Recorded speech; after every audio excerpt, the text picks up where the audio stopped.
Welcome to the journey in the world of machine learning for sustainable energy system. I'm Mohammad Ilasin Islam and I will be sharing this journey with you. Today I will walk you through an exciting assignment where we explore data, build models and make predictions about a historical dataset. So let's grab virtual code and dive in. Our task includes some steps in between, which are data collection, splitting the data into training and testing dataset, exploration and visualization of a dataset, tailoring the dataset for machine learning algorithms, selection and training of a model, and finally making some good predictions, which also involve some evaluation metrics of our model. Let's dissect this task step by step. Our adventure begins with data collection. We'll be using a modified version of the California housing prices dataset, which is based on the 1990 California census. But where do we get this data? Well, we head to the GitHub and download it onto our Python environment. Let's talk about the motivation.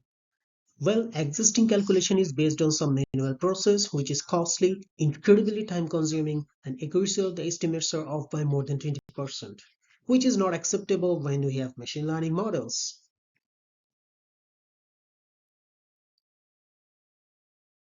Let's break down the nature of our challenge we are tackling. Our mission falls into a well-defined problem category in the world of machine learning. Firstly, it's a supervised learning task. What does that mean? Well, think of it as a teacher guiding us. We have leveled training examples. Each instance comes with an expected output in our case. It's district's median housing price. Moving on, it's a regression task. In simpler terms, we are in the business of predicting a value, specifically the median housing prices. It's like forecasting the future. But here's the twist. It's not just a regular regression, it's a multiple regression.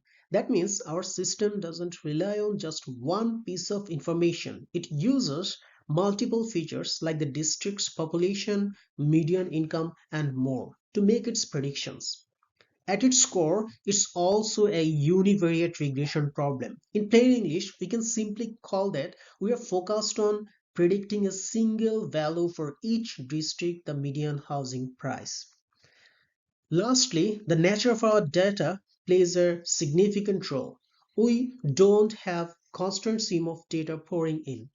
It's more likely a steady flow. Plus, there is no urgency of adapt to rapidly changing information.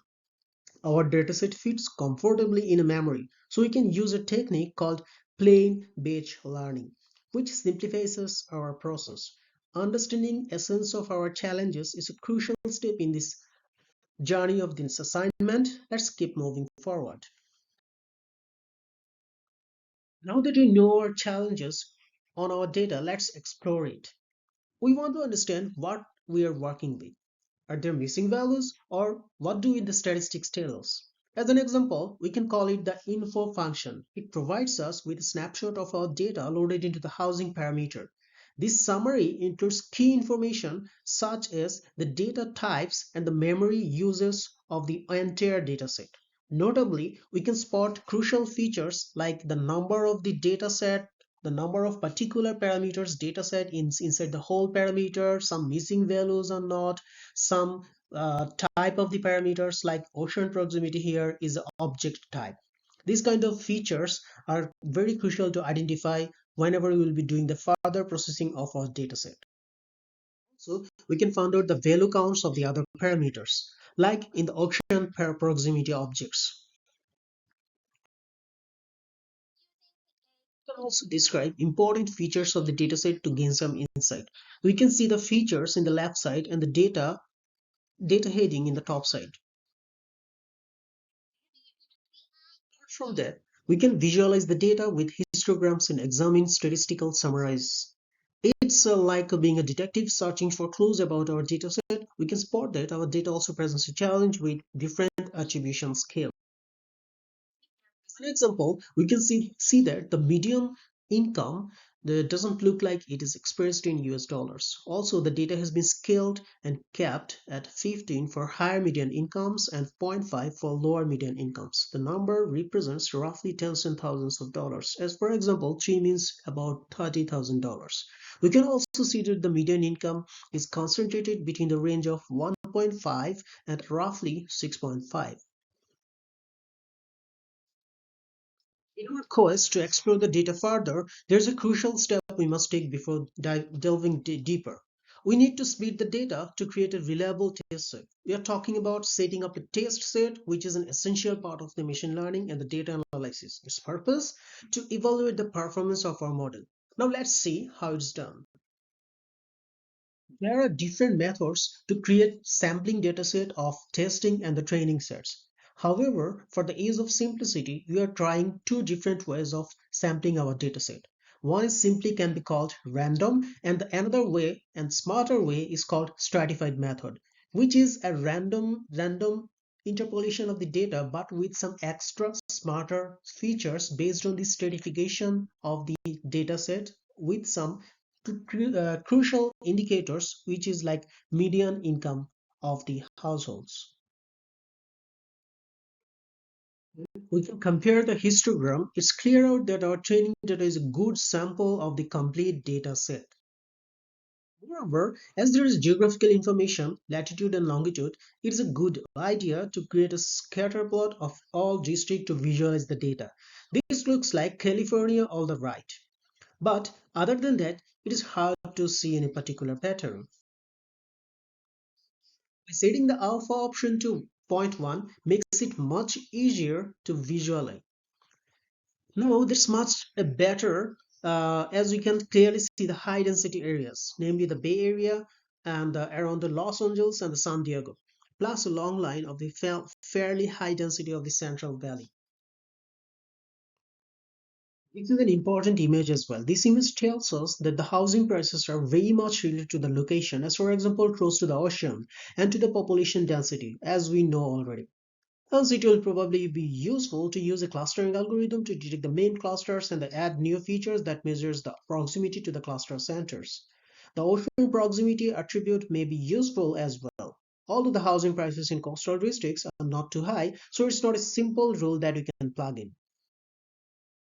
Since the dataset is not too large, we can easily compute the standard correlation coefficient, also called Pearson's, between every pair of attributes by using different methods. One of the ways is to use Panda's scatter matrix function, which plots every numerical attribute against every other numerical attribute.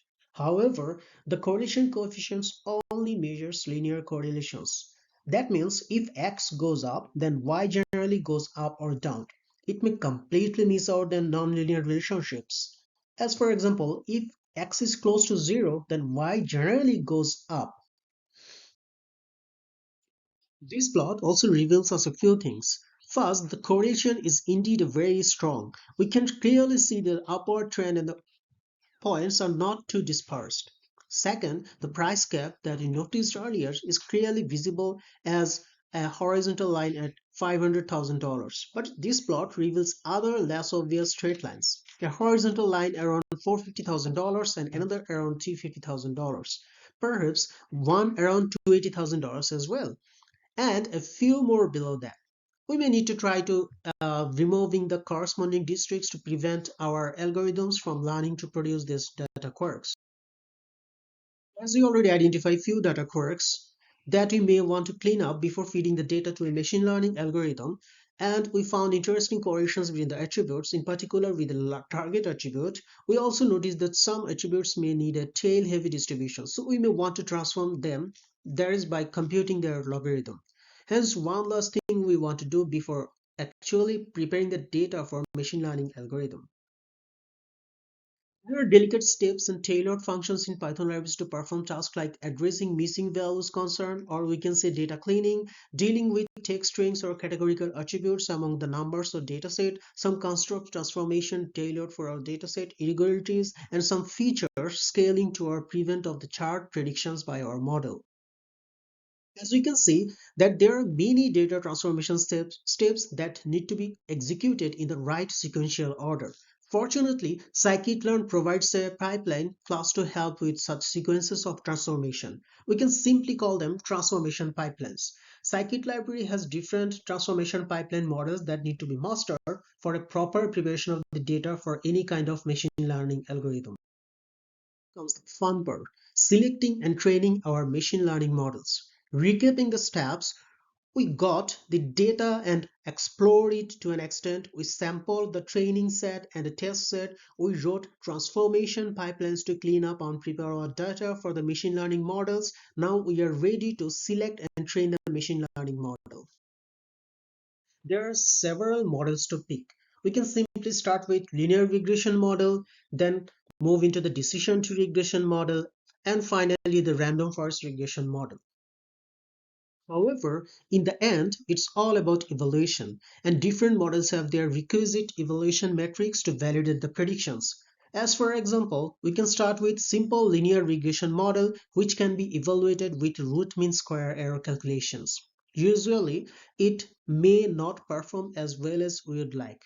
So we can try a more complex model which is called decision tree regressor, which require cross-validation technique to evaluate the predictions. To deal with underfitting or overfitting the data, we can try random forest regression, which substantially performs better.